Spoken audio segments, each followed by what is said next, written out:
Hi friends, welcome to my YouTube channel. ఇవాళ నేను sweet corn తోటి వడలు చేశాను నా స్టైల్లో.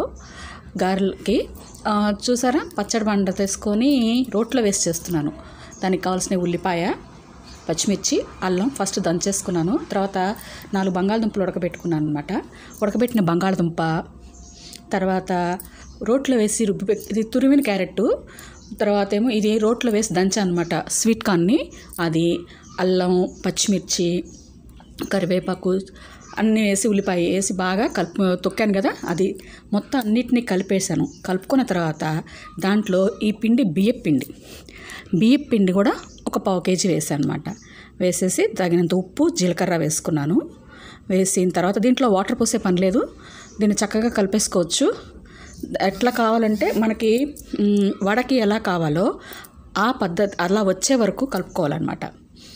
చూడండి, చేత్తో ఎంత కావాలంటే ఉప్పు వేసుకొని రుచికి అది మీ ఇష్టం, ఉప్పు వేసుకొని బాగా కలుపుకున్న తర్వాత వడకి వేయడానికి పద్ధతి వచ్చేసిన తర్వాత అది ఉండలు చుట్టుకునేసి ఒక ప్లేట్లో పెట్టినాను. కొంచెం తొందరగా అయిపోతుంది కదా అనే ఉద్దేశంతో.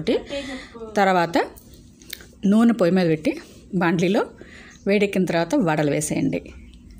చూసారా, గోల్డెన్ కలర్ వచ్చిన తర్వాత ఆ వడలు తీసి ఏదైనా చట్నీతో తీసుకుంటే చాలా రుచిగా ఉంటాయి.